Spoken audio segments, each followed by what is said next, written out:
Welcome back. This is part 2 on my speculations on Silent Hill 3 and Buddhism. I must warn you, this is just speculation, so it's nothing factual really, it's just my own theories that I've come up on my own. So I encourage you to come up with your own theories if you don't like mine, and also to read the Lotus Sutra if you have the time. I must admit, the Lotus Sutra is quite a difficult read, even if you're pretty well versed in Buddhism. But I think it's an interesting scripture and worth reading. Now, I want to turn our attention again to the picture of the closer with that Lotus Sutra phrase on its head. You notice there's some markings on its head as well, and they look like Roman numerals to me.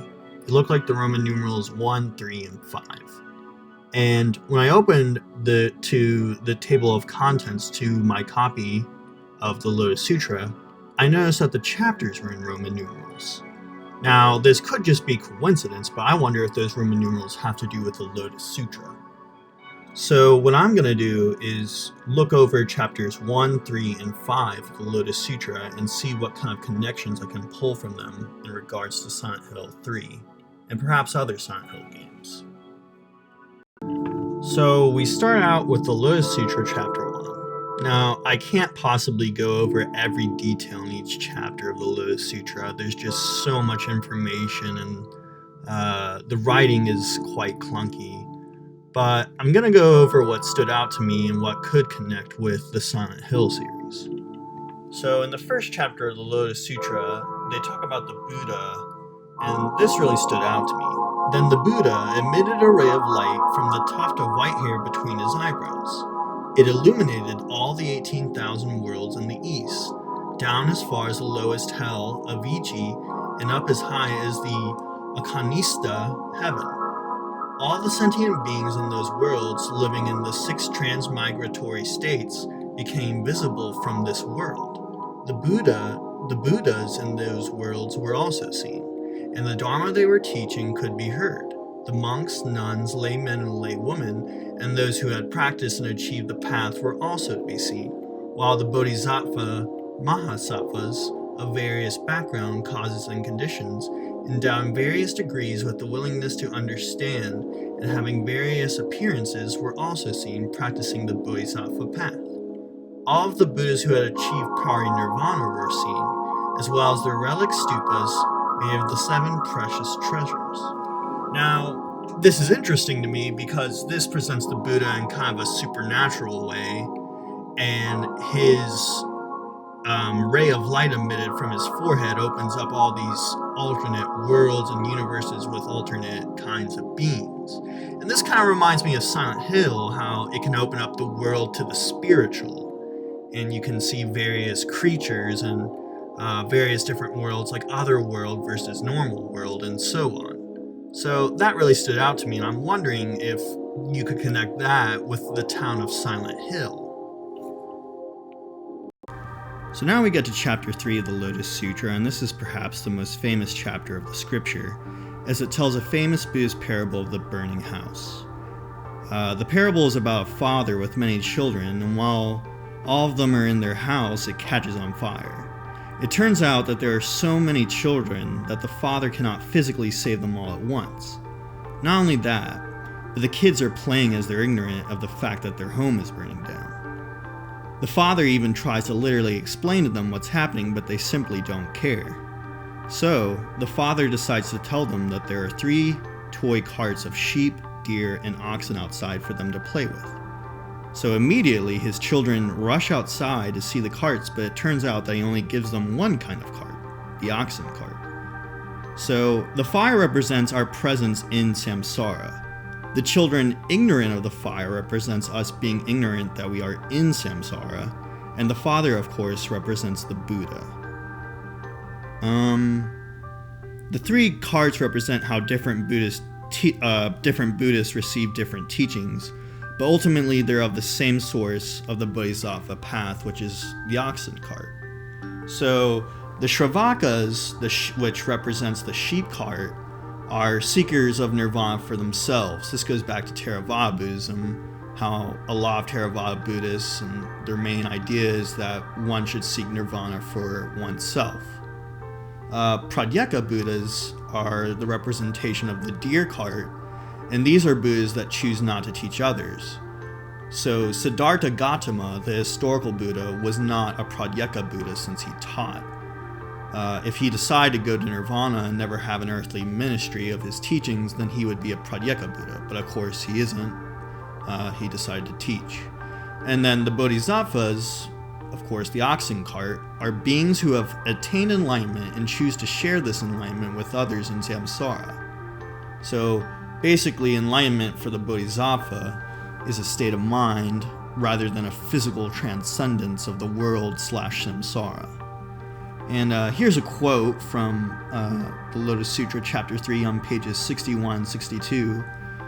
Shariputra is one of the Buddha's disciples, and the Buddha says, "O Shariputra, at first the affluent man, the father, attracted his children with 3 kinds of carts, then later gave them only the safest and best large ox cart, adorned with jewels."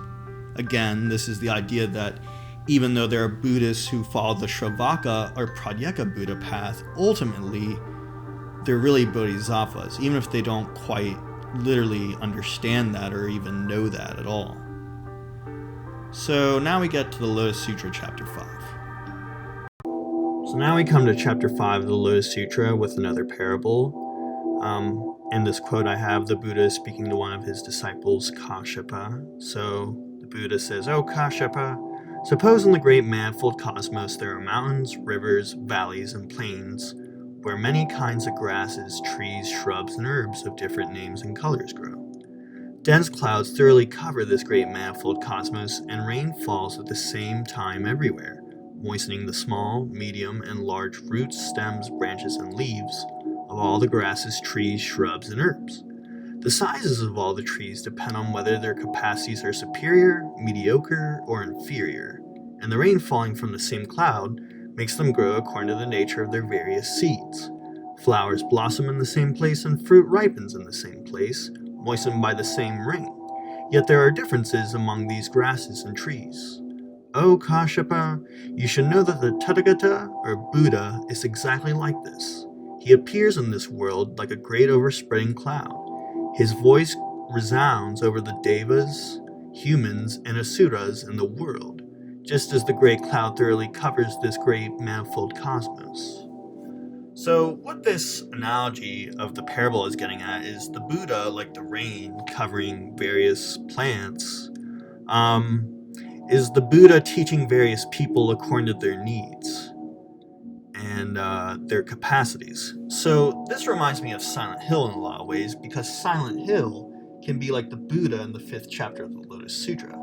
Like the Buddha being the same rain but giving different nourishments to different plants, representing his teachings to various people.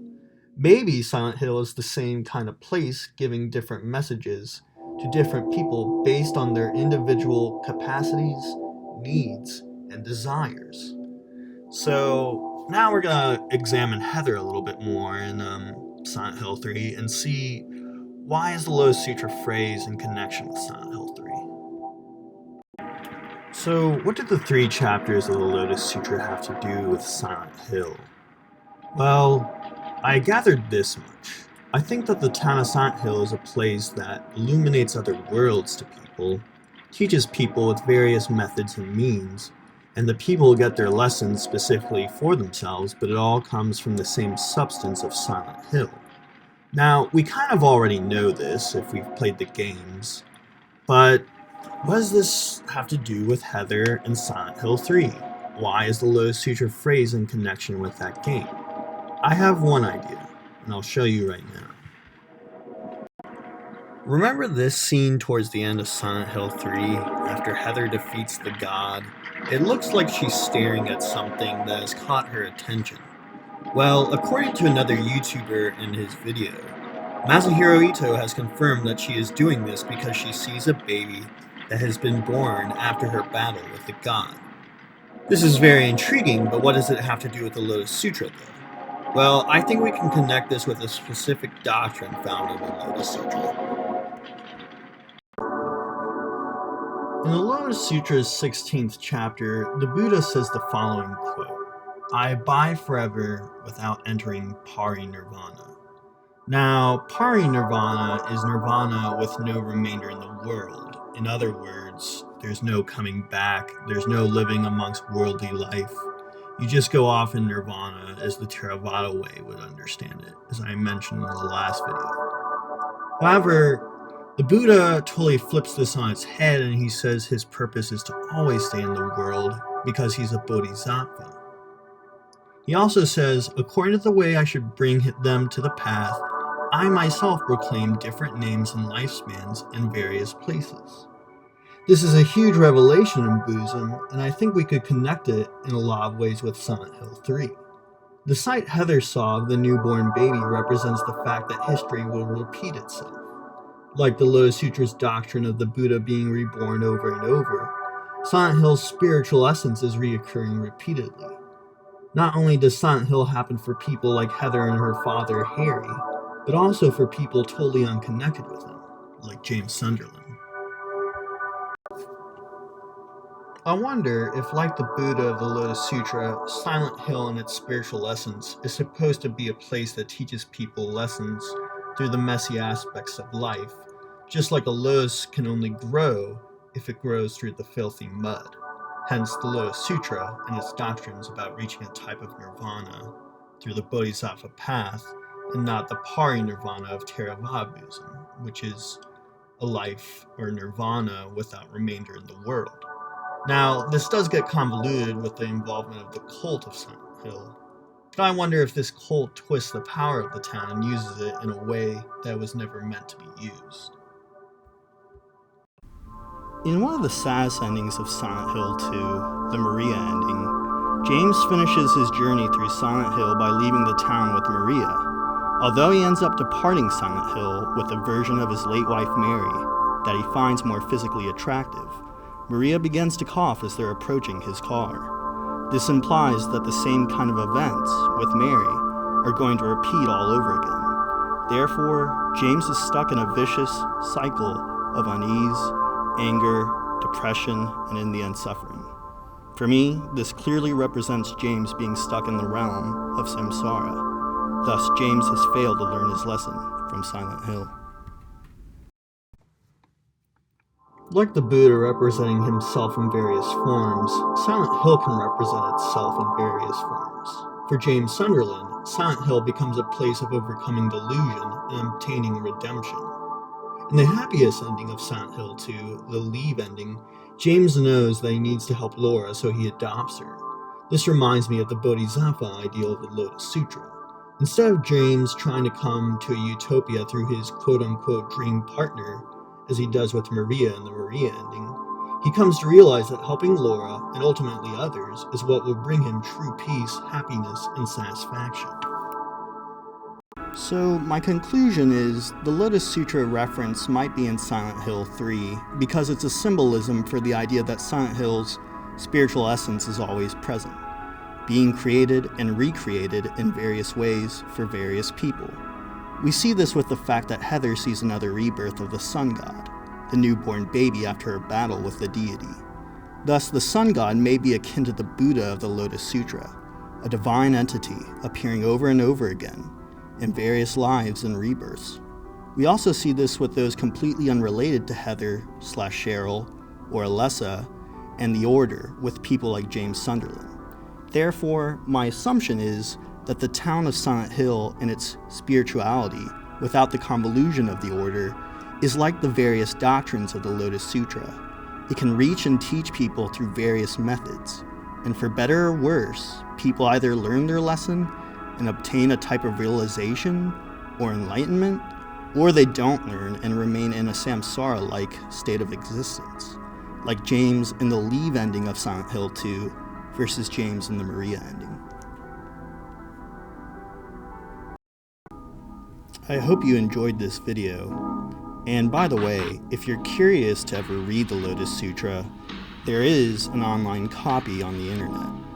The BDK translation, which is the one I have in physical copy, is the one I'm referring to that's online. Maybe I should include a link below the video in the description. I think I'll do that. Anyway, I hope this video has been fascinating for you and that you learned something new and got a new perspective on Silent Hill, a great video game.